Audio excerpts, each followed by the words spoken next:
C'est vraiment un privilège d'être de nouveau parmi ce groupe d'hispanophones ce matin. Je me demande si Jim enregistre. Oh oui, il est en train d'enregistrer.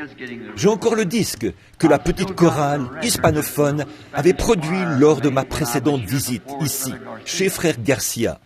Il y avait ce petit cantique qu'il me chantait. Je ne me rappelle plus, mais oh, que j'aimais ce cantique-là. Ces enfants sont maintenant tous des adultes et ils sont mariés. J'ai de leurs nouvelles de temps à autre. Ce matin, quand je suis entré et que j'ai vu le petit Joseph, ça m'a vraiment fait un effet. J'étais très content de te voir. Et maintenant, voici un mot que je sais prononcer en espagnol. Voulez-vous l'entendre? Alléluia!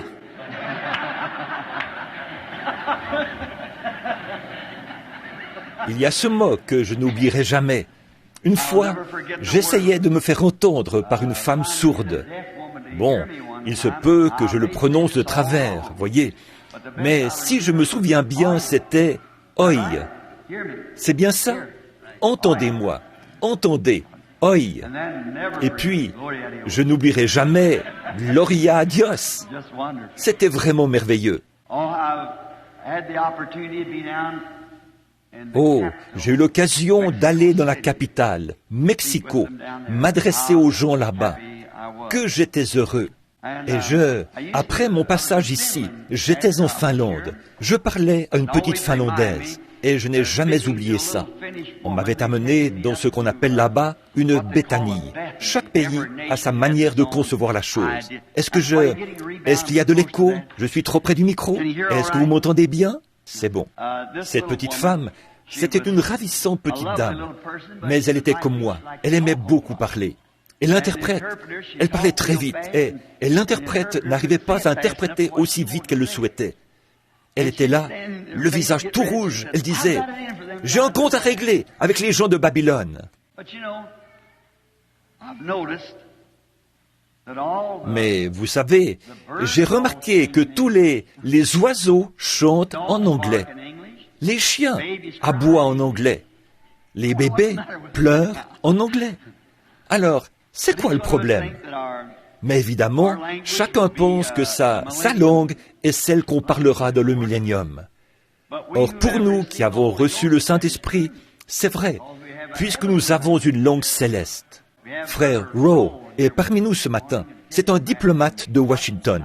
Je crois qu'il a travaillé sous 5 ou 6 présidents, 7 présidents. Vous pouvez imaginer comment je me sens, ici sur cette estrade, à prendre la parole alors qu'un tel homme est assis derrière moi.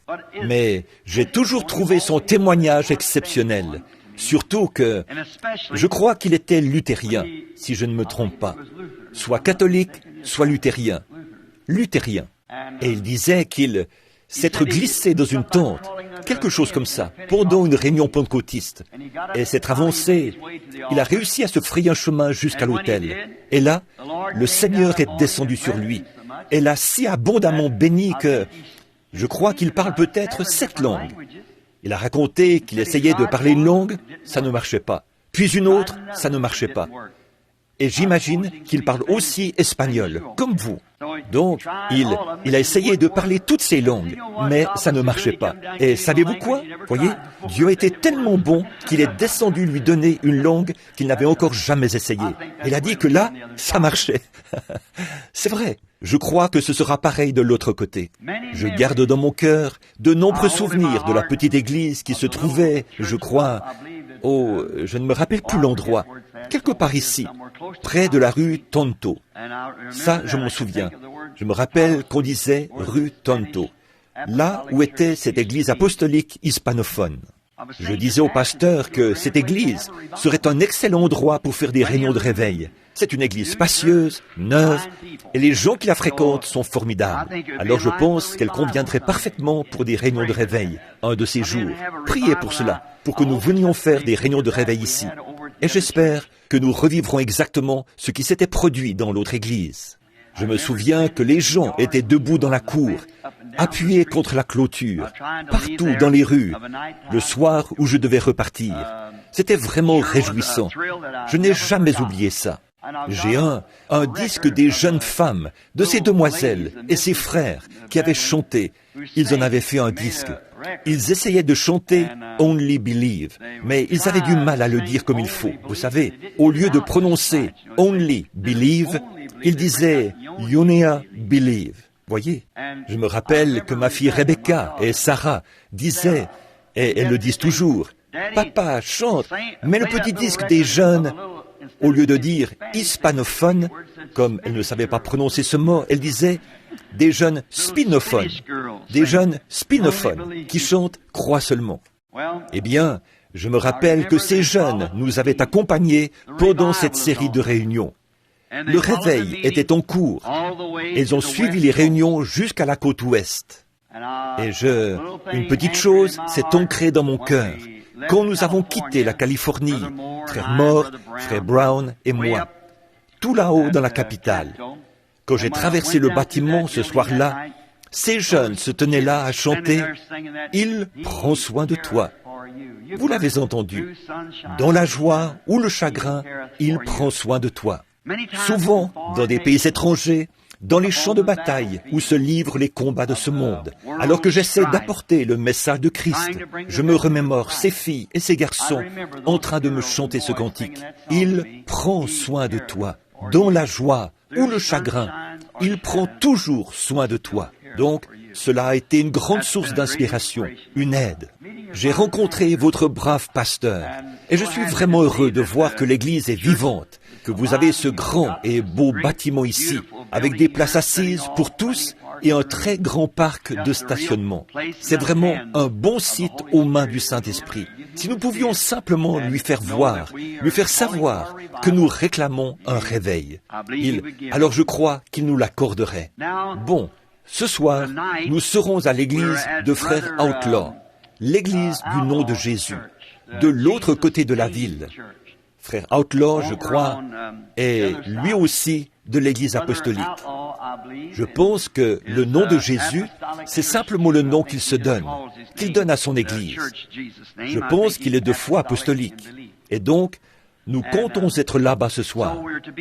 Or, ceci n'est pas une façon pour nous de dire à l'église hispanophone, allez là-bas, parce que vous devez rester à votre poste.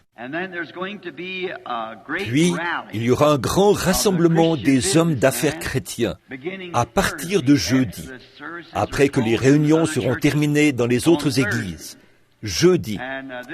Lors de cette convention, il y aura de grands orateurs, comme Oral Roberts et un frère méthodiste qui vient de recevoir le salut et qu'on dit être un orateur très énergique. Je suis convaincu que vous serez comblés à ces conventions. Quant à vous, les adolescents, un rassemblement a aussi été prévu pour les adolescents, comme le frère vient de l'annoncer. Je tiens à ce que mes enfants soient là pour y prendre part. Donc venez, nous serons contents de vous voir là-bas. Que le Seigneur vous bénisse tous.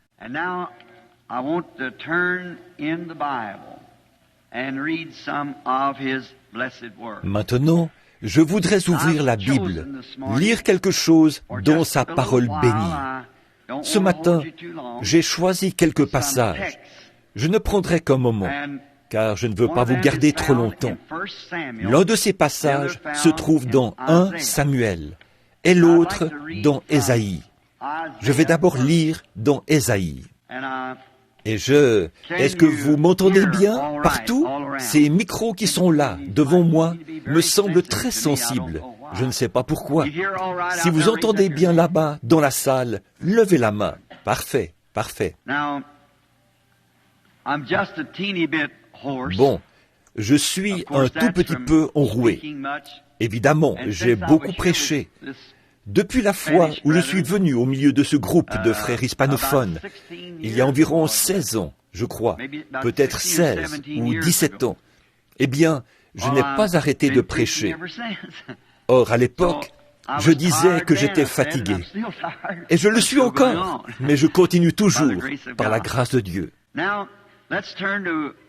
Maintenant, prenons Ésaïe 40, le chapitre 40 d'Ésaïe, et aussi le chapitre 1, ou plutôt le chapitre 3 de 1 Samuel. Tenons ces passages prêts pour notre lecture de la parole. Et j'aimerais maintenant que nous courbions la tête un instant pour prier.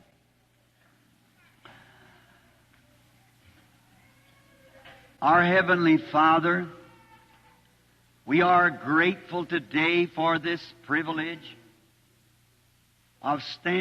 Notre Père Céleste, nous sommes reconnaissants aujourd'hui pour le privilège que nous avons d'être ici, dans ce merveilleux sanctuaire consacré à Dieu et destiné à son œuvre.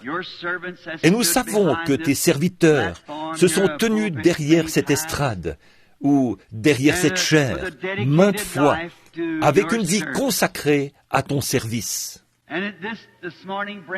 Et tout ceci, ce matin, éveille des souvenirs d'un réveil qui en était à ses débuts, après que le Saint-Esprit était descendu sous la forme d'une grande lumière, semblable à une colonne de feu, et avait annoncé que le message se répandrait dans le monde entier.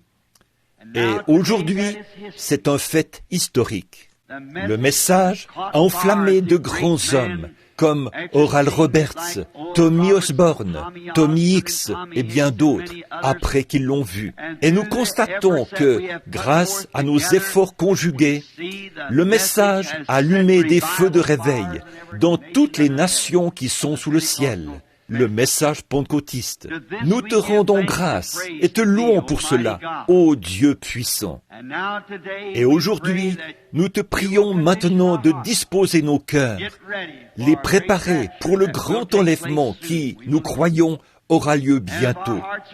Et si nos cœurs ne sont pas prêts pour cela, ou pour toute autre chose que tu nous réserves, nous te prions de nous pardonner nos manquements et de nous parler par ta parole aujourd'hui.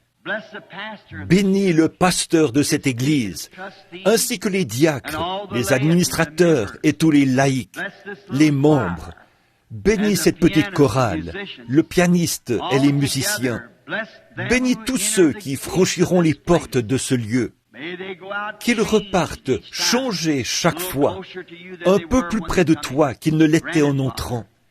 Accorde-le, Père, et qu'il en soit ainsi ce matin même, car nous le demandons au nom de Jésus. Amen.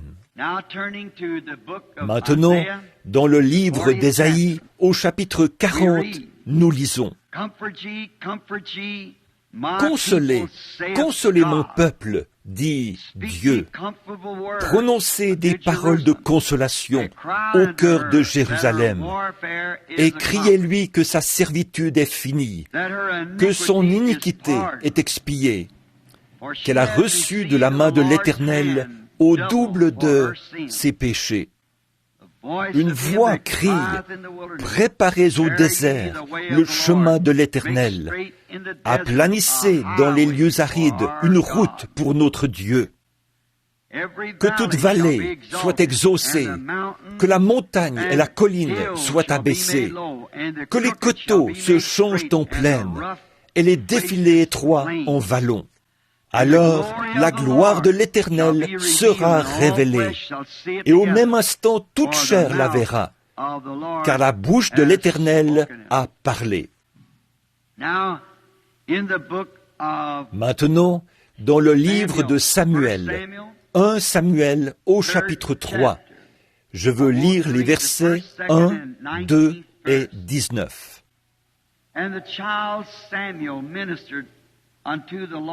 Le jeune Samuel était au service de l'Éternel devant Élie.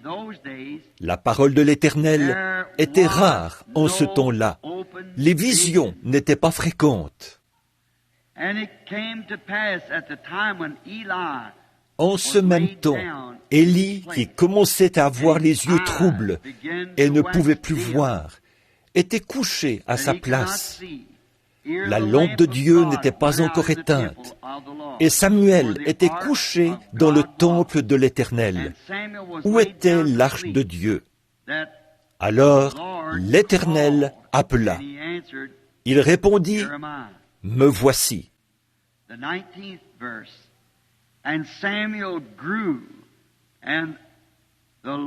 Verset 19. Samuel grandissait. L'Éternel était avec lui. Et il ne laissa tomber à terre aucune de ses paroles. Oh, that would be enough text that we could speak on here for a month. Oh, ce texte contient assez de matière pour alimenter une prédication d'un mois. Nous pourrions aussi tirer un abondant contexte de ce glorieux texte. Mais ce matin, si nous comptons terminer à l'heure prévue, nous n'avons plus qu'une vingtaine de minutes de... L'école du dimanche est finie, je suppose. Ou peut-être se fera-t-elle après ce service, je ne sais pas. Mais, quoi qu'il en soit, voici le sujet que je désire élaborer. La voix de Dieu en ces derniers jours.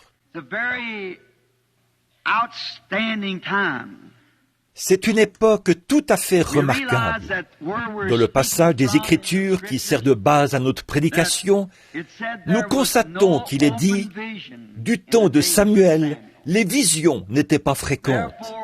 Et donc, quand il n'y a pas de vision, dit la Bible, le peuple est sans frein. Nous devons avoir une vision. Les visions viennent aux prophètes. C'est la parole du Seigneur qui leur est adressée.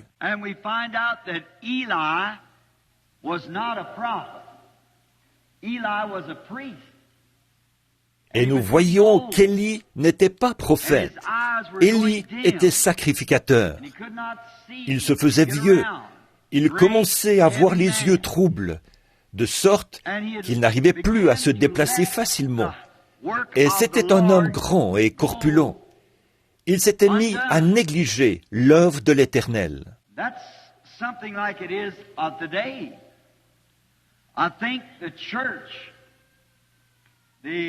Et c'est un peu ce qui se passe aujourd'hui. Je pense que l'Église, l'organisation et les dénominations sont sur le champ missionnaire depuis si longtemps qu'elles commencent à se relâcher. Et on néglige l'œuvre du Seigneur. La parole de vérité, parce que l'Église elle-même a maintenant les yeux troubles. Alors, ce qu'il nous faut aujourd'hui, c'est que la voix de Dieu parle parmi nous, nous ramène. Voyez, Élie était couché, et là, sa vue baissait. Il était sacrificateur. Il n'y avait pas de vision adressée directement aux gens de la part de l'Éternel. Et c'était un grand besoin. Or Dieu a promis de subvenir aux besoins de l'heure. Il le fait toujours.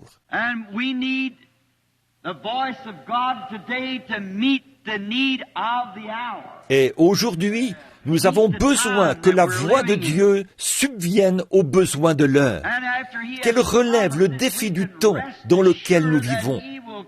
Et comme il a fait cette promesse, nous pouvons être sûrs qu'il tiendra sa promesse. Voilà la confiance que le croyant a en son Créateur. Il a promis de subvenir à ce besoin.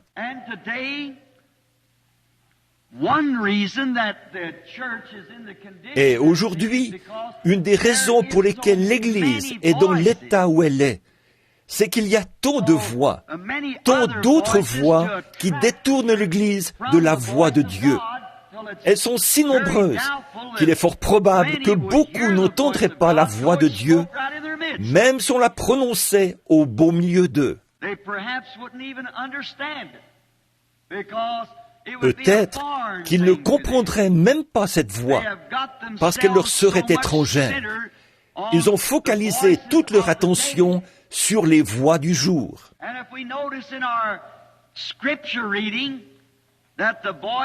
Et si nous remarquons dans le passage que nous avons lu, il est dit que la voix de Dieu leur était étrangère.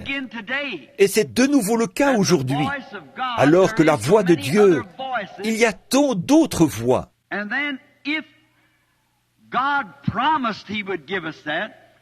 Si Dieu a promis qu'il nous donnerait cela, et si les autres voix sont contraires à la voix de Dieu, alors ces voix sont certainement la voix de notre ennemi. pour semer la confusion, nous empêcher de comprendre la voix de Dieu quand elle parle. Nous remarquons que c'était un peu la même chose avec Élie et avec Samuel. Mais Élie a tout de suite reconnu qu'il s'agissait de Dieu. Or voilà, c'était carrément un blasphème contre Élie. En effet, puisque la voix de Dieu, s'étant adressée à Samuel, lui avait parlé des mauvaises actions d'Élie, qui avait dorloté ses fils, alors que ceux-ci gardaient pour eux l'argent et la chair offerte en sacrifice. Ça, ce n'était pas bien. Ils faisaient ce qui est mauvais, contraire à la parole de Dieu. Et Samuel avait, la seule chose que Samuel pouvait faire, c'était de rapporter fidèlement ses paroles. Mais il était un peu réticent, parce que cela condamnait le lieu même où il avait été envoyé pour y être éduqué, par Élie et dans le temple. Mais Élie lui a dit, « Parle !» Voyez ? Et Samuel lui a dit exactement ce qui allait arriver, que Samuel, ou que les jours d'Élie étaient terminés en tant que sacrificateur, parce que Dieu avait parlé, et il transmettait là son message par le prophète Samuel. Il avait eu une naissance très particulière, avait été consacré au Seigneur dès son enfance. Il était encore enfant, Dieu lui a parlé, et il le préparait pour un travail qu'il allait faire plus tard. Et les jours d'Élie tiraient à leur fin.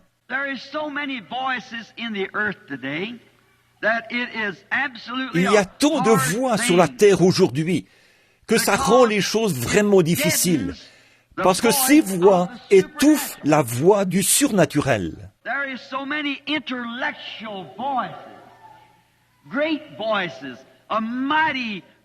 Il y a tant de voix intellectuelles, les grandes voix de puissants intellectuels qui, par leur intellect, ébranlent même les nations. Ces gens ne sont pas nés de la dernière pluie, loin de là. Ils ébranlent des nations, amènent de grandes organisations à collaborer ensemble, dans de grandes campagnes, et on en met plein la vue. A person would be a bit confused. It's enough to confuse them. C'est assez déroutant pour les gens. Il y a de quoi être dérouté quand on voit ces choses évoluer et avoir du succès. Et il y a des voix qui s'élèvent pour faire ces choses, ce qui fait que la voix de Dieu est reléguée quelque part à l'arrière-plan. La véritable voix de Dieu. Et la voix de Dieu, ils disent, comment reconnaîtrons-nous que c'est la voix de Dieu? C'est que, aujourd'hui, à cette époque-là, elle était dans un prophète confirmé. Et aujourd'hui, comment nous reconnaissons que c'est la voix de Dieu? Par la manifestation de la parole du prophète. Le prophète de Dieu, c'est ceci.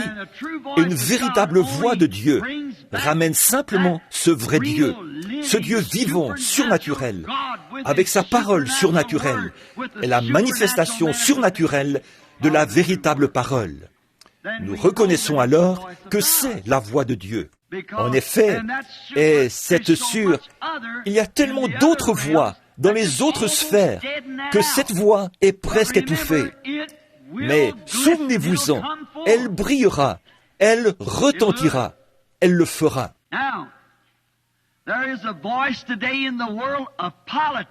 Maintenant, il y a aujourd'hui une voix dans le monde politique.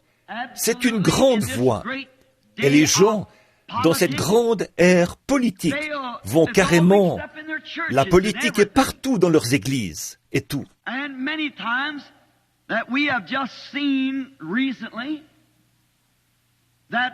Souvent, et c'est ce que nous avons vu récemment, la voix de la politique résonne en fait plus fort que la voix de Dieu dans les églises. Sinon, le peuple américain n'aurait jamais fait ce qu'il vient de faire. Voyez, il ne l'aurait jamais fait.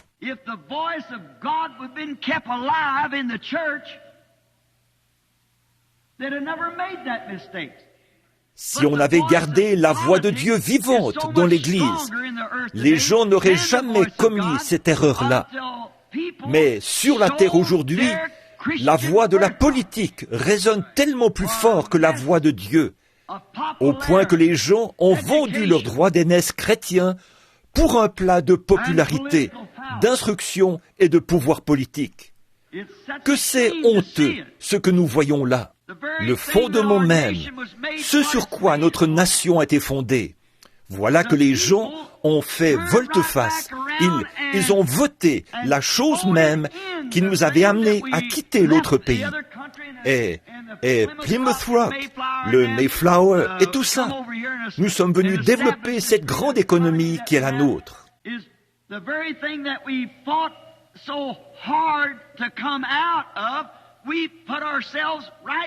Et la chose même dont nous étions sortis au prix de tant de luttes, d'un coup, nous sommes retournés nous mettre sous son grappin, parce que la Bible a dit qu'il en serait ainsi.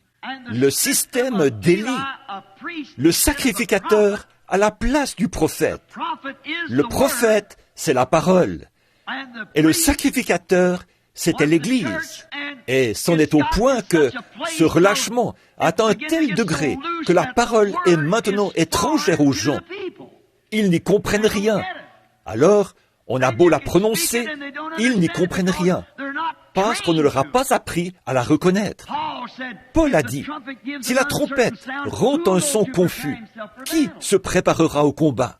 Les gens ont appris à écouter la voix de l'Église, la trompette de l'Église.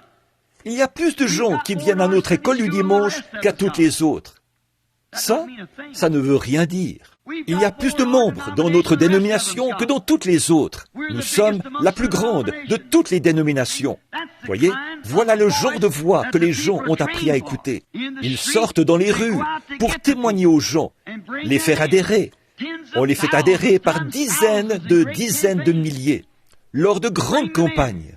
Qu'est-ce qui les intéresse? Nous avons la plus grande église. Nous avons la plus grande assemblée. Nous avons l'école du dimanche qui compte le plus de membres. Le maire de la ville vient à notre église. Tout ça, c'est peut-être bien. Mais si cette même église n'a pas appris à reconnaître la voix de Dieu, la trompette de l'évangile, alors, ça sert à quoi? Et quand survient quelque chose, comme ce qui est survenu au sein de notre gouvernement, qu'est-ce qui s'est passé? L'Église, comme elle ne connaissait pas la voix de la trompette, elle n'a pas su quoi faire. Devant les grandes promesses de prospérité et l'entrée en scène d'un géant intellectuel, les gens ont foncé tête baissée, la chose même que la Bible avait prédite. Voilà, ils l'ont implantée. Voyez, c'est une voix politique. Et c'est là la preuve que cette voix l'a emporté sur la voie religieuse. Autrement, ils n'auraient jamais fait ce qu'ils ont fait. La voix de l'Évangile. En effet, on nous promet plein de trucs. On nous promet la prospérité. Et nous l'aurons sans doute. Mais tout ça, c'est sans importance pour le croyant. Prenez l'Épître aux Hébreux, au chapitre 11. Écoutez Saint Paul parler de ces gens qui, à leur époque, allaient çà et là, vêtus de peau de brebis et de peau de chèvre, dénués de tout, n'avaient pas où aller, ne pouvaient pas entrer dans la ville. Je lisais quelque chose au sujet du concile de Nicée, où les grands points de débat ont été soulevés. À Nicée, Rome, 300 ans après la mort de Christ, lors du grand concile de Nicée, alors que la merveilleuse Église avait pris position pour la vérité et réclamait la Bible. Or, les convertis romains de la première Église de Rome y avaient introduit des dogmes, comme Noël, par exemple. Noël, eh bien, Christ n'est pas plus né le 25 décembre que moi. En effet, les collines de la Judée étaient enneigées, et c'est en contradiction avec toutes les autres prophéties de la Bible. Il est né au printemps, comme le sont tous les agneaux.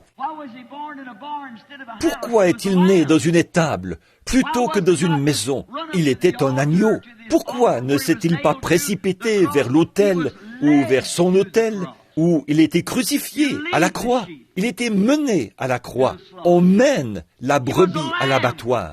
Il était un agneau. Alors, il est né à la période où naissent les agneaux. Mais voyez-vous, pour ce faire, ils ont célébré l'anniversaire du dieu Soleil.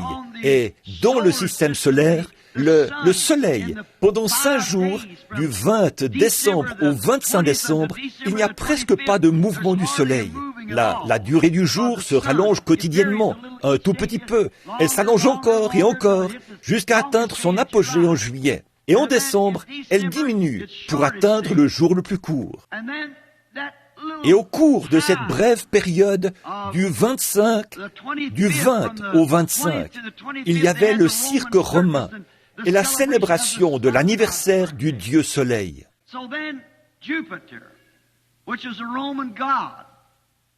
Donc, c'était Jupiter, un dieu romain.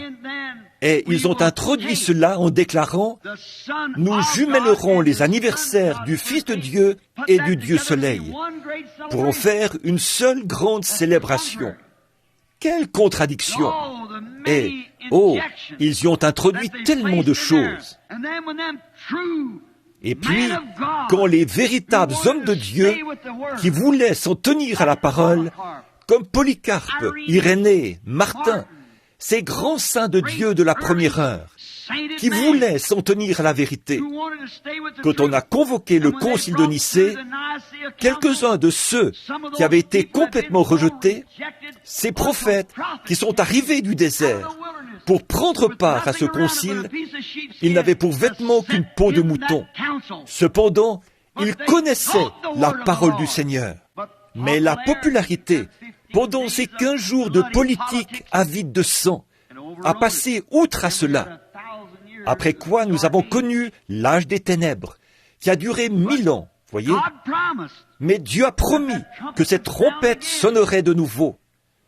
Le peuple écoute toujours la véritable voix de la parole. Examinez toujours ce que vous faites par la parole. La voix de la politique.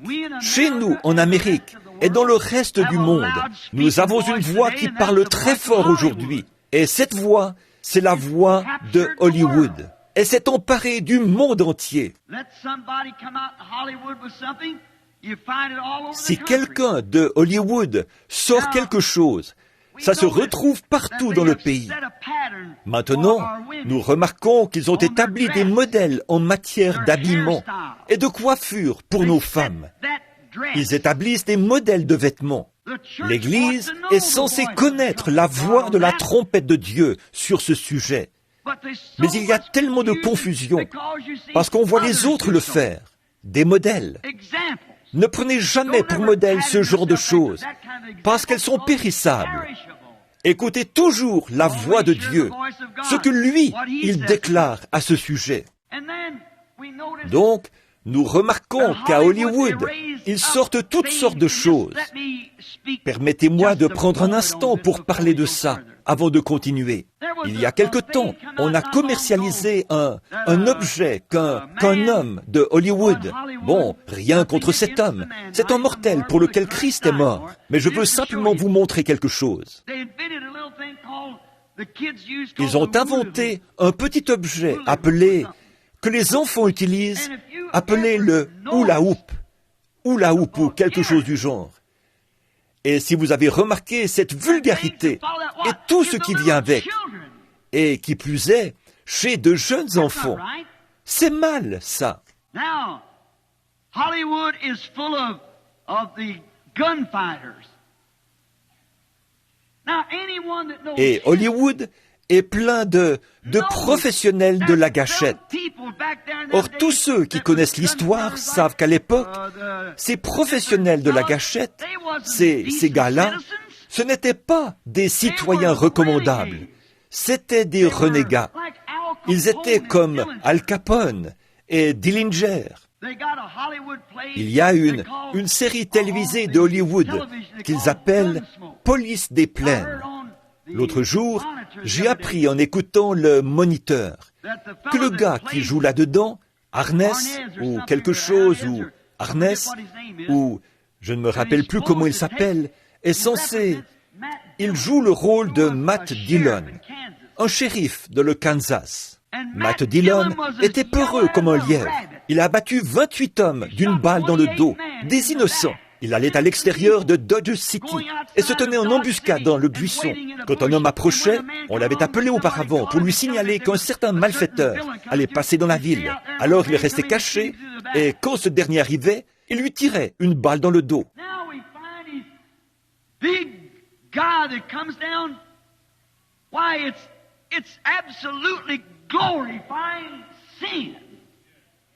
Et le voilà qui rentre comme un héros.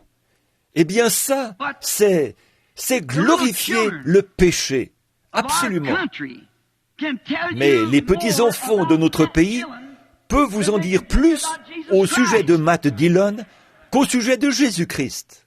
Les magasins d'articles à petit prix et le rayon des vêtements sont pleins de petites armes jouets et de petits chapeaux qu'on peut acheter partout. Il n'y a pas de mal à porter ça, mais j'attire simplement votre attention, voyez-vous. Alors le monde du commerce profite de ce genre de choses pour se faire des millions de dollars. Nous avons ce que nous appelons la Saint-Patrice. Nous avons ce que nous appelons des fêtes religieuses. Et le monde du commerce en profite pour se faire des millions de dollars. La fête des mères, c'est des bouquets de fleurs. Pourtant, chaque jour devrait être un jour où on honore sa mère. Si elle est âgée et qu'elle est quelque part, allez la voir. Ça vaudra plus que toutes les fleurs que vous pourriez lui envoyer, ou quoi que ce soit d'autre. Voyez, mais ils en profitent. C'est une voie, et nous fusionnons avec cela. Ce n'est vraiment pas bien, mais que peut-on y faire? Voyez, nous sommes juste... J'essaie de mettre en évidence un fait, de vous dire quelque chose, ce que je crois. La voix se fait rare, la voix de Dieu.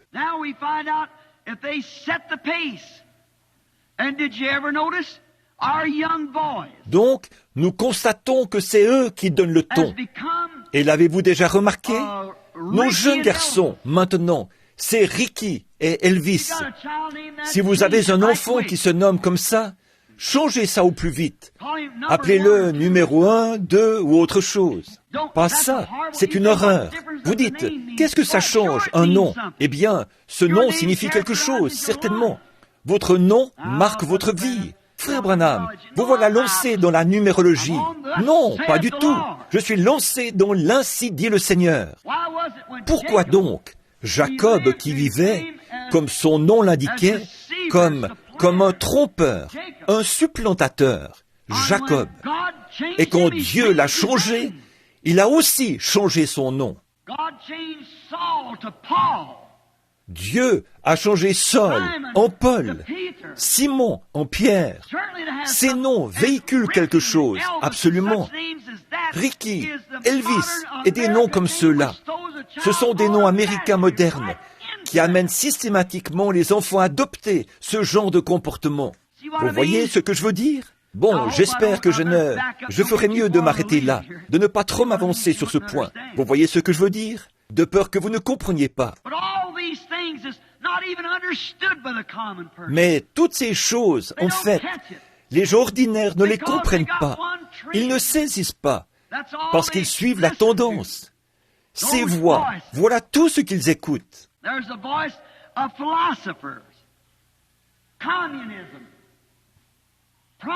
Il y a la voix des philosophes, du communisme. On fait des promesses qu'on ne peut pas tenir. Malgré cela, une bonne partie de la population américaine est envahie par le communisme. Or, j'ai été dans le communisme, ou plutôt dans les régions où on pratique le communisme. En Allemagne, à l'est de Berlin, il y avait là-bas de gigantesques maisons impressionnantes de l'extérieur. Allez donc faire un tour à l'intérieur de ces maisons. Elles ne sont même pas achevées. Il s'agit là d'une économie de façade. Ils cherchent à s'imposer par ces choses. Et en Russie, le berceau du communisme. Or, il y a de nombreuses années, Je n'étais qu'un jeune prédicateur à l'époque. Il y a, disons, 33 ans, quand le nazisme, le fascisme et le communisme ont paru. J'ai dit, je le dis au nom du Seigneur, ils finiront tous dans le communisme. Mais y avez-vous jamais songé? Dieu nous a laissé une voie de sortie. Il suffit de l'accepter. Il n'y a qu'1% de la population russe qui est communiste. 1%. Mais c'est ce 1% qui gouverne. 1% du communisme, ou plutôt 1% de la population russe est communiste. Mais c'est eux qui gouvernent. Et de même, Hollywood n'est qu'un seul endroit, mais c'est eux qui gouvernent. Environ 1/3 ou les 2/3 de la population des États-Unis sont pratiquants, sont des membres d'église. Mais c'est eux qui gouvernent dans ces dénominations. Ce qu'il faut au communisme, là-bas, c'est que la voix de Dieu s'élève au milieu d'eux. Et cette voix couvrira le communisme de honte. En Finlande, quand ce petit garçon avait été ressuscité ce jour-là, et qu'on m'escortait à 3 pâtés de maison du lieu où ce petit garçon avait été ressuscité, des soldats communistes, des Russes, se tenaient là au garde-à-vous, et les larmes leur coulaient sur les joues.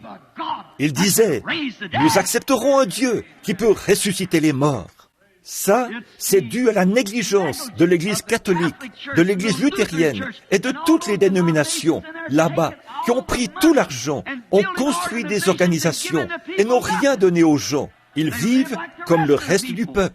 Ils doivent. Ce qu'il faut à la Russie, c'est un prophète qui entre en scène avec la parole du Seigneur, qui pourra fermer cette bouche-là. Alors, les autres 90% prendront le contrôle. Ce qu'il faut à l'Amérique, c'est la voix du prophète de Dieu qui pourra se tenir debout et condamner Hollywood, condamner toutes ces choses au nom de Jésus-Christ. Et l'Église du Saint-Esprit prendra alors le contrôle. Il y a trop de confusion, voyez, trop de voix contraires qui s'y opposent. La voix de l'Église, chacune d'elles réclame plus de membres. Les baptistes les veulent tous pour eux seuls. Les méthodistes les veulent tous pour eux seuls. Les presbytériens de même. On voit tout ça. Et les catholiques, on dirait qu'ils vont tout rafler. Et effectivement, ils le feront. C'est exactement ce que déclare la voix de Dieu dans cette Bible. Ils régneront. Mais le Dieu très haut finira par régner. Un jour, les saints prendront le contrôle. La Bible dit, ils prendront le contrôle. Une très grande multitude de voix. Puis, il y a la voix du faux prophète. Ça, c'est une voix terrible. Un homme qui se dit prophète. Bien évidemment, un prophète est un prédicateur. Dans l'acception moderne, le mot prophète s'emploie pour parler d'une personne qui prêche sous inspiration.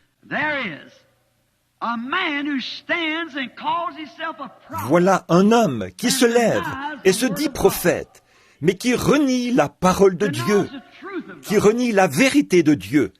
Il y a tellement de voix. Tout à l'heure, un frère était là dehors. Il m'a fait signe pour m'indiquer où entrer, ici. Mais il s'est certainement demandé pourquoi j'ai continué tout droit dans la rue, avant de faire demi-tour pour revenir. Frère, si vous êtes ici, j'étais en train d'écouter quelque chose que disaient nos amis de couleur, les Noirs.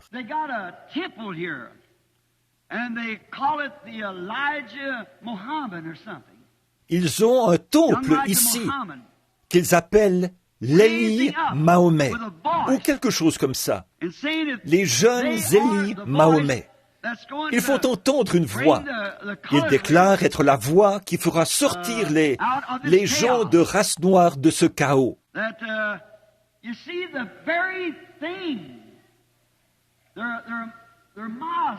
Alors, vous voyez, cette chose-là, leur temple musulman est ici, leur mosquée.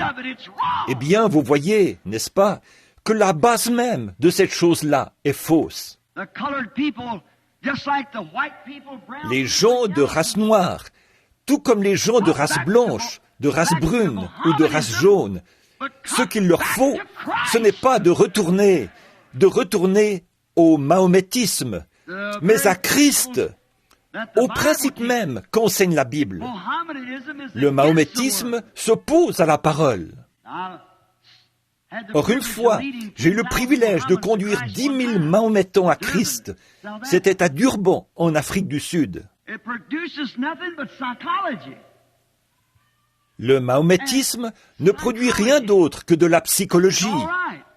La psychologie, ce n'est pas mauvais, tant que la psychologie ne nie pas la parole. Mais quand la psychologie nie la parole, alors la psychologie, c'est une mauvaise chose. Elle rend un son confus.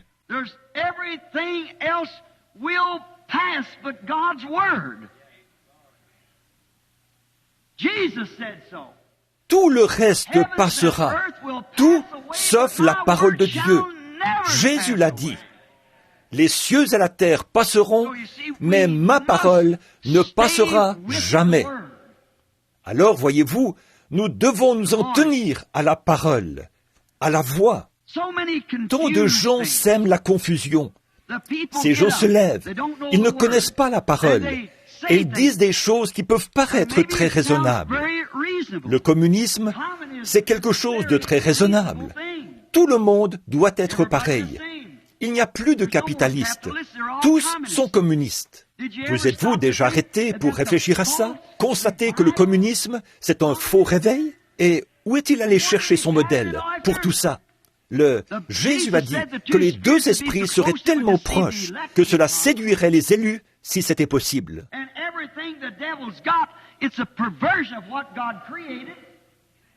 Et tout ce que le diable possède est une perversion de ce que Dieu a créé.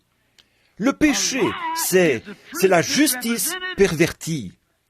Un mensonge, c'est la vérité déformée. L'adultère, c'est une perversion de l'acte que Dieu nous a prescrit. Toute incrédulité est une perversion de la foi. Il faut obligatoirement nier la vérité pour pouvoir accepter la perversion. Voyez, mettez de l'ordre dans ces voies, éprouvez-les par la parole, et voyez si elles correspondent à la vérité. Oh, nous pourrions parler de ces voix d'aujourd'hui indéfiniment, mais notre temps est écoulé. Mais voilà, il y a tellement de voix que les gens ne savent pas quoi faire. Les méthodistes finissent par écouter un prédicateur baptiste. Ils se rendent là-bas, ils restent un moment, et ils vont ensuite chez les luthériens. Et il y a différents groupes chez les pentecôtistes aussi. L'un va vers celui-ci, l'autre vers celui-là. Puis, on fait la navette. Cela montre que vous n'êtes pas stable. Écoutez sa voix à lui. La voici, inscrite sur papier. La voix, cette voix sera confirmée si elle est la vérité. Le monde ecclésiastique ne sait pas quoi faire. Le monde politique est dans le chaos. Tout semble être dans le chaos. Les gens partent pour suivre quelque chose d'autre qui vient de surgir. Une veste, un manteau. Quand j'étais à Rome, là-bas, ils ont 19 clous authentifiés qui auraient été enfoncés dans les mains de Jésus. Pourtant, il n'y en a que 3. Mais le registre font état de 19 clous.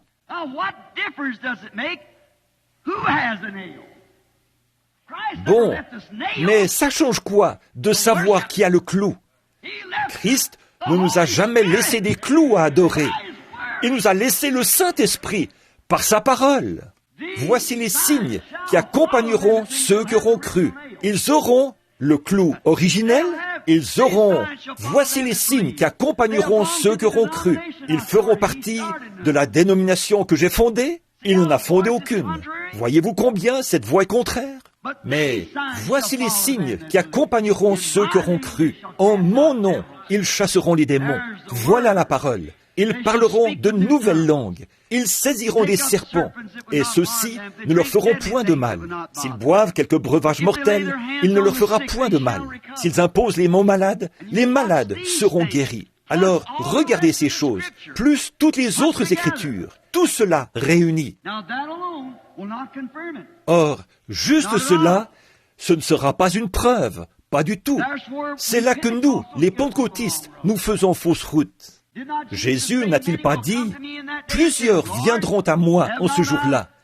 Ils me diront, « Seigneur, n'ai-je pas fait beaucoup de miracles en ton nom? N'ai-je pas prophétisé en ton nom? N'ai-je pas fait toutes ces choses en ton nom? » Et Jésus a dit, « Retirez-vous de moi, vous qui commettez l'iniquité. Je ne vous ai jamais connu. »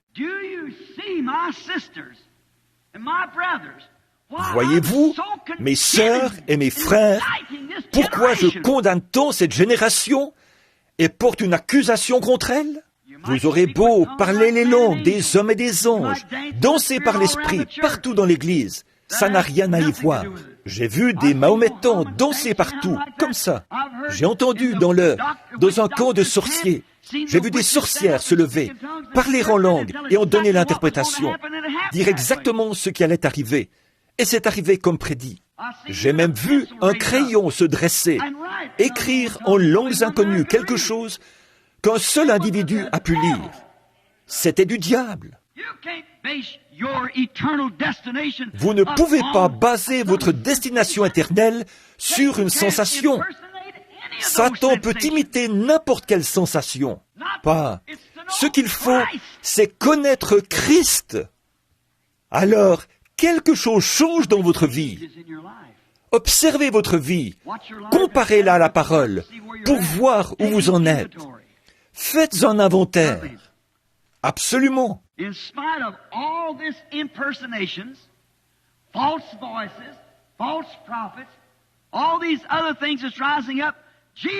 Malgré toutes ces imitations, ces fausses voix, ces faux prophètes, toutes ces autres choses qui s'élèvent, Jésus a quand même dit, malgré tout cela, si quelqu'un entend ma voix et me suit, il est la parole.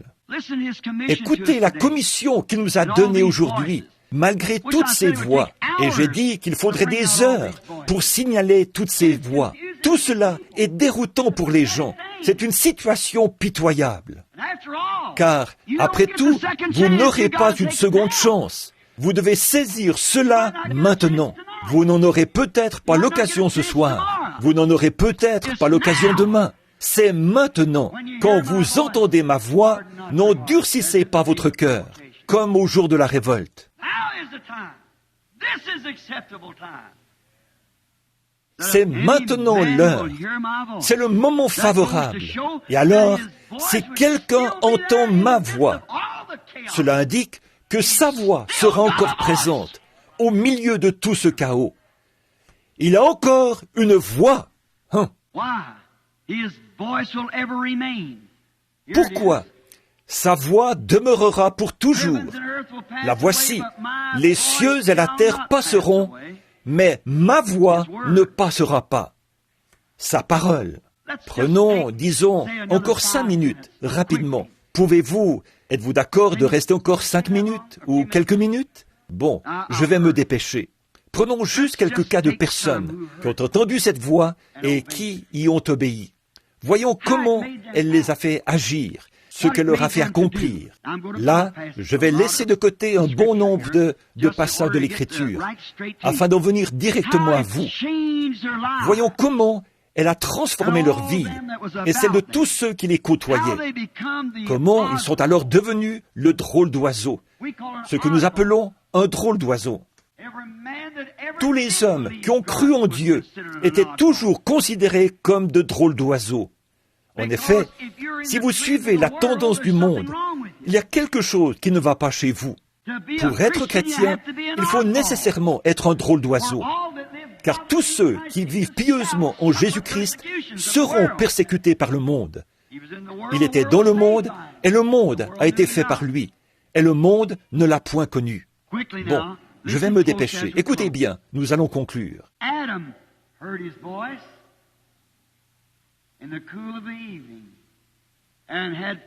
Adam entendait sa voix dans la fraîcheur du soir et communiait avec lui. Adam n'avait pas de condamnation en lui. Il entendait la voix de Dieu et il disait « Père, je m'étends maintenant pour dormir. Et il s'étendait, Ève s'appuyait sur son bras, le lion, le tigre et les animaux sauvages se couchaient autour de lui. Rien ne pouvait lui faire de mal. Impossible d'attraper des maladies, impossible de se demander s'il se réveillerait le lendemain matin, car ils allaient se réveiller. Adam entendait sa voix exactement comme il devait l'entendre.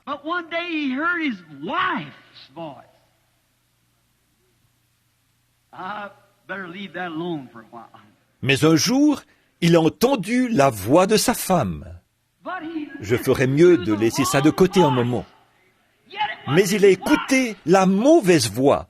C'était pourtant sa femme, le lien le plus étroit qu'il avait sur terre. Pourquoi ne lui a-t-il pas dit, comme Job, « Tu parles comme une femme insensée » ? S'il l'avait fait, toute la race humaine serait vivante et non mourante. Cela a changé le destin des êtres humains et le cours du temps. Mais il avait entendu la voix de Dieu. Il avait été en communion avec elle. Mais quand il s'est retourné, comment a-t-il su que sa femme avait tort ? Souvenez-vous, c'était agréable. Aujourd'hui, nous pensons que notre organisation, notre Église, nous pensons que notre prospérité actuelle est un signe de l'approbation de Dieu. Ça paraît bien. Quand Michée s'était tenu là, devant 400 prophètes, ça paraissait bien. Tout ce territoire leur appartenait. Mais les Philistins l'avaient occupé, ou les Assyriens. Ça paraissait bien. Ce que disaient ces prophètes, monte, ça nous appartient, prends-le. Mais ce n'était pas la voix de Dieu. Alors Michée s'est retourné et il a maudit cette voix. Sur quoi se basait-il pour agir de la sorte ? C'est parce que sa vision était parfaitement conforme à la parole. La seule manière de s'y confier et d'y voir clair aujourd'hui, c'est qu'elle doit correspondre à la parole.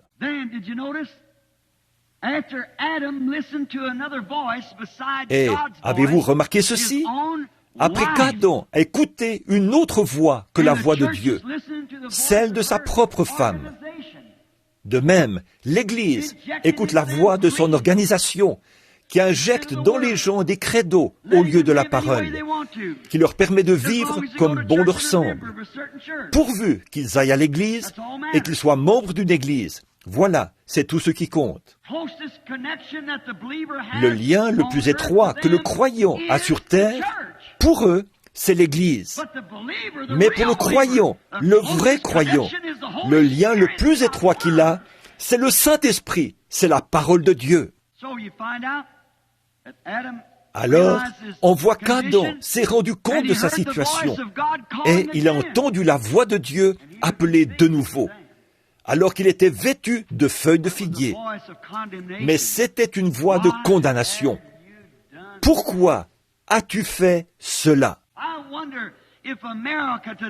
Je me demande si l'Amérique aujourd'hui, ou le monde, dans cet état de tumulte religieux, avec l'Amérique qui est en train d'engloutir, d'être engloutie, si bien qu'on aura bientôt une religion nationale, qui est assis devant moi. Je sais que ceci est enregistré et que ça ira dans le monde entier. Nous avons mis sur pied des programmes de bande, de sorte que chaque message atteint le monde entier, tous les autres pays. Eh bien, si vous ouvrez les yeux, vous verrez que vous n'êtes vêtus que de feuilles de figuier, que la véritable voix de Dieu résonne. Les gens ne savent pas comment réagir. C'est déroutant. Ils ne savent pas ce qu'il faut faire. Rapidement, Noé a entendu la voix de Dieu. Elle s'apprêtait à lui sauver la vie. Il a alors suivi les instructions et s'y est tenu. Si quelqu'un entend la voix, maintenant, écoutez, saisissez très bien ceci. Ne le manquez pas. Si quelqu'un entend la voix de quelque chose, et s'il est démontré que c'est bien la voix de Dieu, que c'est l'heure, et qu'elle sort de cet homme, alors les cieux et la terre passeront, mais cette parole ne peut pas passer. Noé a entendu la voix, et il a condamné le monde, et on lui a ri au visage, parce que son message ne cadrait pas avec leur réalisation scientifique. Mais la pluie est tombée et a détruit le monde entier. Voyez, sa voix s'est fait entendre, et la semence se trouvait là. Ça a été pareil dans tous les âges. Samuel, consterné quand il a entendu la voix de Dieu, car il allait devoir condamner Élie, cet homme qu'il avait éduqué, cet homme qui avait été un père pour lui, qu'il avait élevé et nourri.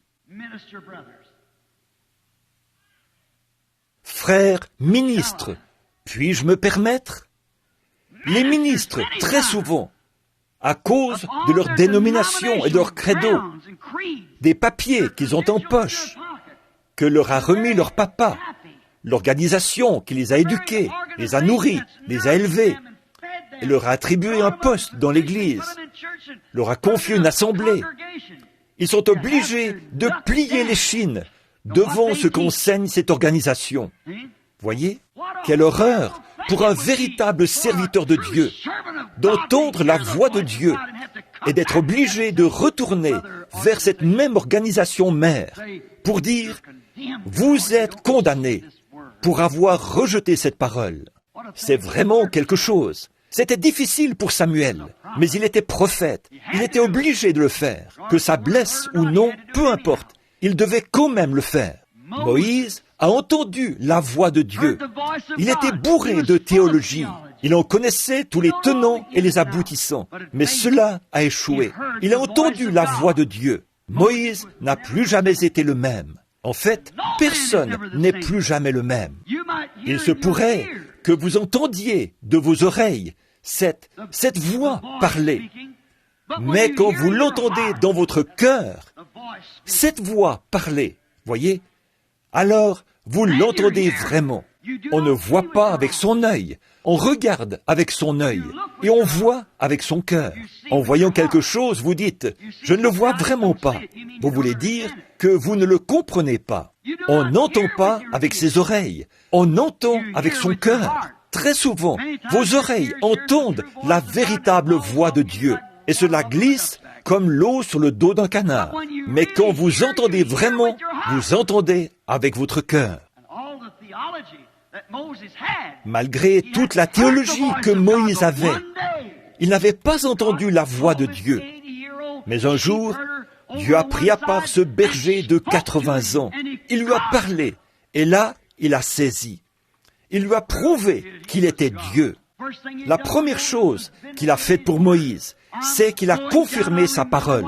Je vais là-bas, je me souviens de ma promesse. Et voici ce qu'il a promis pour les derniers jours, qu'il susciterait un peuple parmi les nations, et toutes ces promesses. J'ai fait cette promesse. Il a dit, Moïse, ôte tes souliers. Autrement dit, fais preuve de respect. Maintenant, jette ton bâton par terre. Et un morceau de bois sec du désert est devenu un serpent. Moïse l'a saisi et il est redevenu ce qu'il était. Voyez, il a reconnu que c'était Dieu, parce que Dieu avait déclaré, la parole de Dieu, la parole qu'il prononçait, avait déclaré, jette par terre le bâton que tu as à la main. Ça, c'est la parole de Dieu. N'essayez pas de faire la même chose. Ça, ce n'est pas la parole que Dieu vous a adressée. C'est la parole que Dieu a adressée à Moïse. Voici la parole que Dieu vous a adressée. Jette ce bâton par terre. Il s'est transformé en serpent. Il a dit, eh bien, tu as peur de ce serpent? Saisis-le par la queue. Et il est redevenu comme avant. La parole que Dieu lui avait adressée. Qu'est-ce qu'il a fait? Dieu a confirmé sa parole. Il y a quelques mois, j'ai reçu un appel.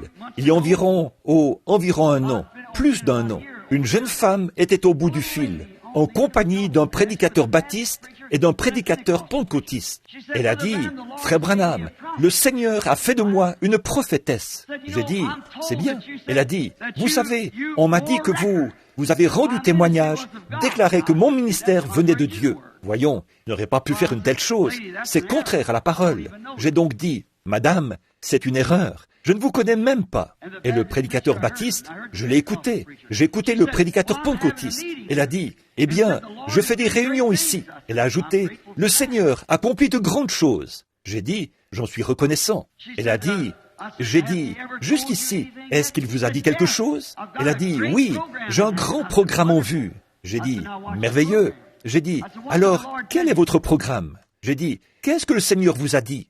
Il a dit, « va à Phoenix, en Arizona, à telle date, et là je te donnerai la mine d'or du Hollandais perdu. Tu prendras l'or qui s'y trouve, et tu parraineras des missionnaires dans le monde entier. Or, nous savons tous que la mine du Hollandais perdu est une légende. Alors, il l'a dit. J'ai dit, eh bien, je vais vous dire comment savoir si c'est de Dieu ou non. J'ai dit, soyez là-bas ce jour-là. Si vous trouvez effectivement la mine du Hollandais perdu, alors ça vient de Dieu. Si, par contre, vous ne trouvez pas la mine du Hollandais perdu, alors repentez-vous et débarrassez-vous de cet esprit de mensonge. Voilà le moyen de savoir si c'est de Dieu ou non. Dieu a dit, Moïse, jette ce bâton par terre. Il se transformera en serpent. Il l'a fait. Il a dit, saisis-le et il redeviendra un bâton. Il l'a fait. Quand Dieu promet un ministère en ces derniers jours, il doit le confirmer, exactement comme il a dit qu'il le ferait. Vous reconnaîtrez alors que vous avez reçu la voix qu'il faut. Vous écoutez la chose qu'il faut, puisque c'est la parole qui se confirme. Voyez? Oh, que... Je suis désolé. Bon, Moïse a eu un comportement différent. Voyez comme c'est bizarre ce que Moïse a fait là. Bon, quand on suit la voix de Dieu, on passe toujours pour fou aux yeux du monde. Le lendemain, on retrouve Moïse avec sa femme assise sur un mulet, un marmot sur la hanche. C'est ce qu'on dit dans le sud. Bon, un enfant sur la hanche. Et les voilà partis.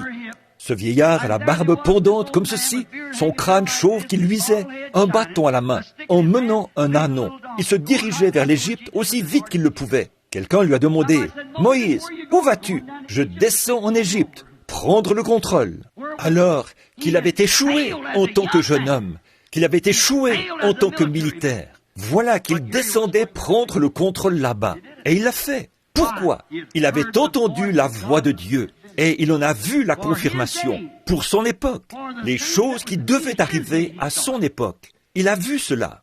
Paul, un pharisien prétentieux, bourré au possible de théologie. Mais un jour, il a entendu la voix de Dieu. Il a vu une colonne de feu et il a reconnu qu'il y avait là quelque chose de différent. Cela a changé sa vie. Peu importait combien de pharisiens, combien de Gamaliel, ou tous ceux qui pouvaient crier à Paul, « Tu te trompes, tu te trompes !» Paul avait entendu la voix de Dieu. Il savait que c'était la vérité. Pierre, religieux au possible, il observait les traditions des anciens. Il ne mangeait pas de viande. Non, monsieur. Il ne voulait rien avoir à faire avec ça. Il observait vraiment les traditions des anciens, à la lettre. Qu'est-ce qui s'est passé ? Un jour, il a entendu la voix de Dieu. Ne regarde pas comme souillé et impur ce que je déclare pur. Il était un homme changé. Il était prêt à aller partout où le Seigneur l'enverrait. En terminant, je dirais ceci. Une fois, il y avait un homme qui était croyant. Il était mort depuis 4 jours. Il était dans le sépulcre. Il sentait mauvais. S'en allait en décomposition. Mais il a entendu la voix de Dieu dire « Lazare, sors !» Si cette voix a ramené à la vie un homme qui était mort, en état de décomposition, quel effet produira-t-elle sur une église qui a encore la vie en elle? Elle devrait ressusciter ces gens, les sortir de ce gâchis. Toutes ces voix dont nous avons parlé, la religion, la politique, Hollywood, toutes les fausses prophéties et ces choses qui ont été proclamées. Au milieu de tout ça, la véritable voix de Dieu ramènera à la vie un homme qui était mort par son péché et par ses offenses. Elle devrait ramener à la vie une église rétrograde. Absolument. Souvenez-vous, pour conclure, je dis ceci, puis je m'arrête. Jésus a dit que l'heure viendrait où tous ceux qui sont dans le sépulcre entendraient la voix de Dieu. Et vous allez l'entendre. Quel que soit votre état, vous l'entendrez quand même. Certains de ceux qui sortiront du sépulcre viendront en jugement. Ils entendent la voix, mais c'est une voix de jugement. Et si vous entendez cette voix aujourd'hui, si longtemps après, quand vous entendrez ma voix, n'endurcissez pas votre cœur, comme vous l'avez fait au jour de la révolte. Et si vous, pentecôtistes, qui vous rassemblez de nouveau dans les credos, dans la mondanité, ayant l'apparence de la piété et reniant ceux qui ont fait la force, avant de devoir paraître à la résurrection pour être condamné. En effet, car la voix de Dieu qui vous parle à travers la parole maintenant vous condamnera ce jour-là. Si vous n'êtes qu'un croyant tiède, la voix de Dieu crie dans votre cœur ce matin. Tu es un croyant tiède. Vous avez intérêt à vous repentir. Vous, hommes, femmes, jeunes hommes ou jeunes femmes, qui ne vivez pas pour Christ et à qui la voix de Dieu parle par sa parole, disant « Arrête de faire ces choses ». Vous avez intérêt à arrêter, parce qu'un jour, vous l'entendrez de nouveau et elle vous condamnera. Vous ne pouvez pas nier cela. Elle vous parle en ce moment. Et souvenez-vous, c'est enregistré.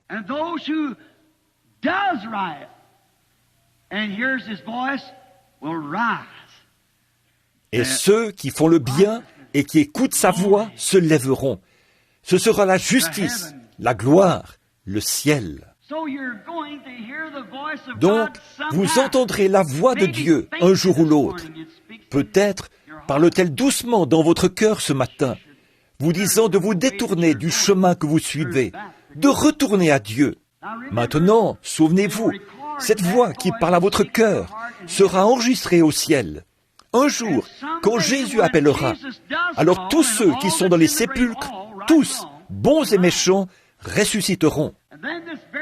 Et cette même voix murmurera de nouveau à votre oreille, à Phoenix, en Arizona, un certain dimanche matin, pendant que le prédicateur, qui vous avait retenu très longtemps, prêchait sur la voie.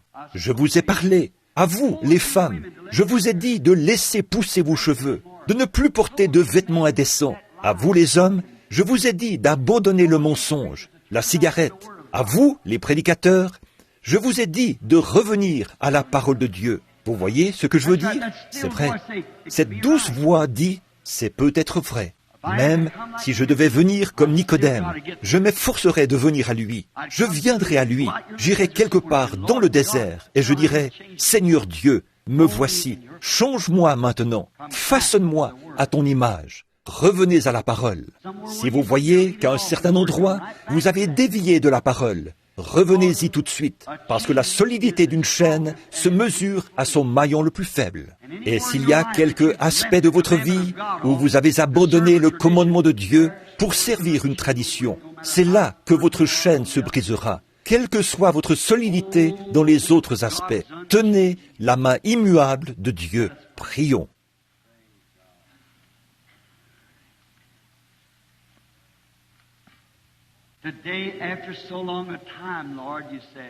Aujourd'hui, si longtemps après, Seigneur, c'est ce que tu as dit, que tu parlerais, que tu écrirais tes lois sur les tables des cœurs. Je ne sais pas ce qui est devant moi. Tout ce que je peux faire, c'est prendre ta parole et la répondre.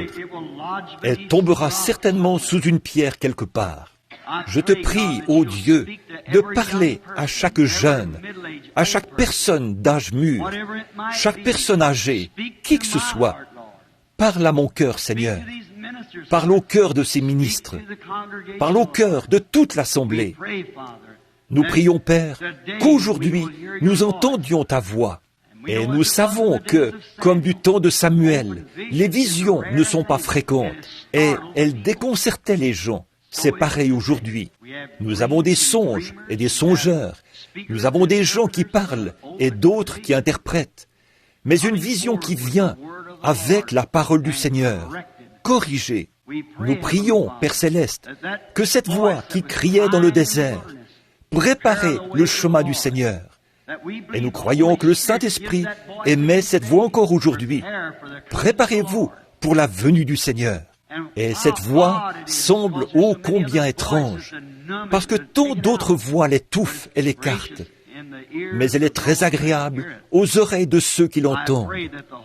Je prie que le Saint-Esprit fasse maintenant son œuvre dans chacun de nos cœurs. Pendant que nous avons la tête inclinée, et je l'espère, le cœur aussi. Si vous savez que dans un certain aspect de votre vie, vous avez désobéi, si vous savez qu'un certain passage de l'Écriture est un enseignement biblique, mais que vous ne l'avez pas mis en pratique, parce que quelque chose, la voix de Hollywood, vous a fait agir autrement.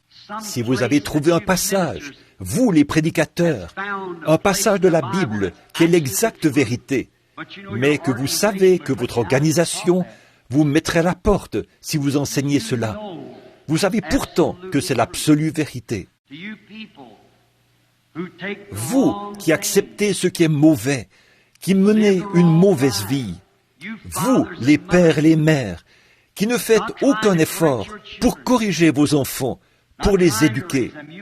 Il se pourrait que vous fassiez de votre mieux, mais qu'ils continuent quand même dans la voie du monde. Mais vous leur avez donné l'exemple à suivre. Sinon, la voix de Dieu vous dit, ne fais pas ça.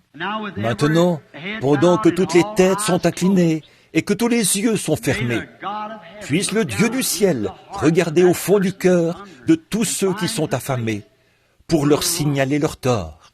Qu'ils lèvent alors la main vers Dieu pour dire, « Seigneur, je désire réellement que ta voix ôte de moi toute incrédulité, tout ce qui n'est pas à ton image, et fasse de moi ce que tu veux que je sois. » Voulez-vous lever la main pendant que le Seigneur vous bénisse? Que Dieu vous bénisse. Et la Bible dit, Jésus a dit que malgré toutes ces autres voix, malgré cela, si quelqu'un entend ma voix, suivez-le et vous recevrez ce que vous désirez.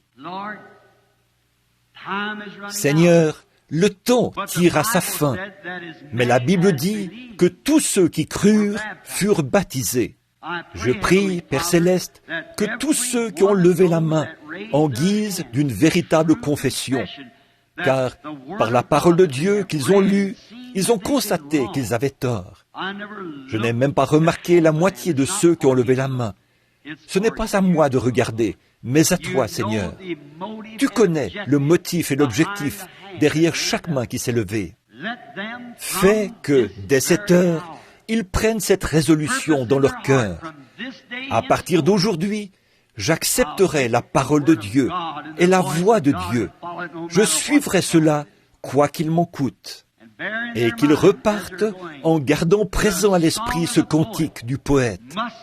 Jésus doit-il porter sa croix tout seul et le reste du monde vivre dans l'insouciance? Non, il y a une croix pour chacun, il y a une croix pour moi. Je porterai cette croix consacrée jusqu'à ce que la mort me libère. Alors, quand la voix de Dieu se fera entendre, je ressusciterai, revêtu de sa justice, car j'aurai suivi sa voix, la voix de sa parole. Seigneur, je te les confie maintenant au nom de Jésus-Christ. Maintenant, pendant que nous avons la tête inclinée et que vous faites votre confession et prenez votre engagement, je suis captivé par ce petit garçon assis là qui secoue la tête en tous sens. Et une voix a été adressée à l'Église. Je suis l'Éternel qui guérit toutes tes maladies. C'est une voix qui se trouve dans l'Église. Alors, tous ceux d'entre vous qui ont besoin de guérison, vous qui menez une vie consacrée à chaque parole de Dieu, qui savez ce qui est bien et qui avez besoin de guérison, si vous voulez bien lever la main, levez la main. Seigneur, j'ai besoin de guérison.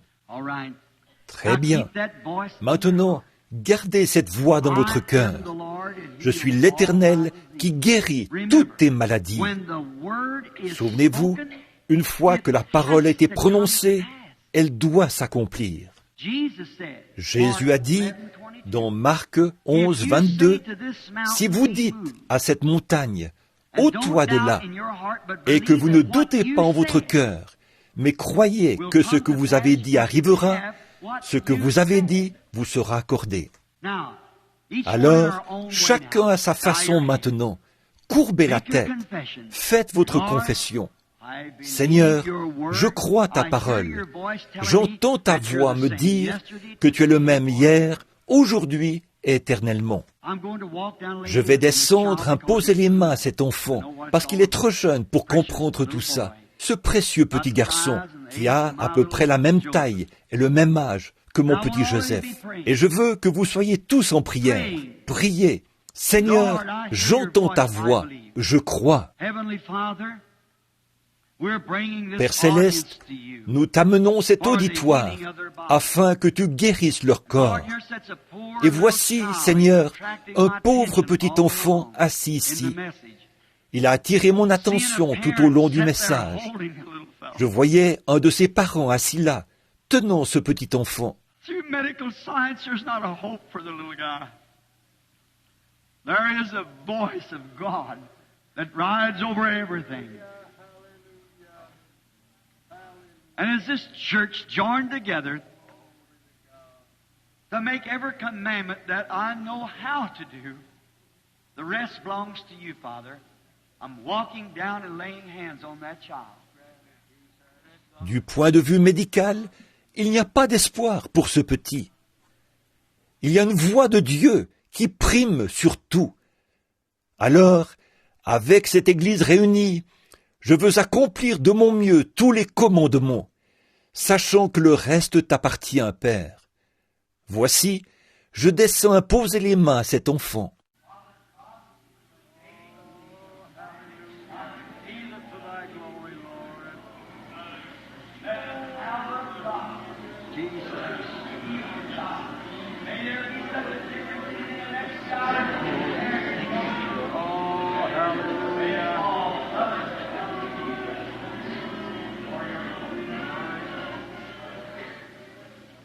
Dieu notre Père, au nom de Jésus-Christ, je condamne cette chose. Que la puissance de Dieu, la guérison de Dieu, que d'ici 5 minutes, il y ait un grand changement en lui. Que tous ces gens viennent à Dieu pour ta gloire. Heavenly Father, you gave the promise. That's Père all I Céleste, know. You tu gave as the donné promise. cette promesse.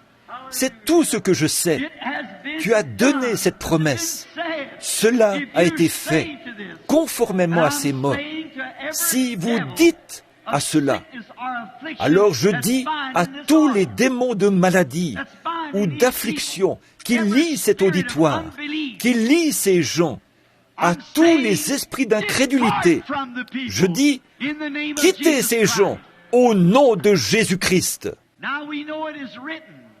Nous savons que cela a été écrit, et maintenant, cela a été dit. Alors, qu'il en soit ainsi, pour l'honneur et la gloire de Dieu.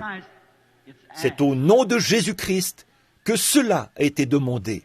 Maintenant, vous qui pouvez croire et qui croyez, quoi qu'il arrive, ça n'a pas besoin d'être apparent. La semence est tombée là. Cette petite chose à l'intérieur de vous, cette voix, parents de cet enfant, quel que soit l'état de votre enfant, croyez-vous que la semence de Dieu est tombée dans votre cœur, que votre garçon guérira, et tous les autres, vous qui priez les uns pour les autres, croyez-vous que la semence de Dieu est tombée dans votre cœur, ma maladie est terminée, la prière de la foi a été prononcée pour vous, alors enfoncez bien ce poteau, et si jamais Satan essayait, souvenez-vous de ceci, ce dimanche matin, où j'étais dans cette église hispanophone, la prière de la foi a été prononcée pour moi. Et Dieu a fait cette promesse. La prière de la foi sauvera le malade, et Dieu le relèvera. Cela doit s'accomplir. Le croyez-vous? Dites Amen. Que Dieu vous bénisse. Maintenant, je remets le service à frère Rose ici, je suppose. Frère Joel Rose.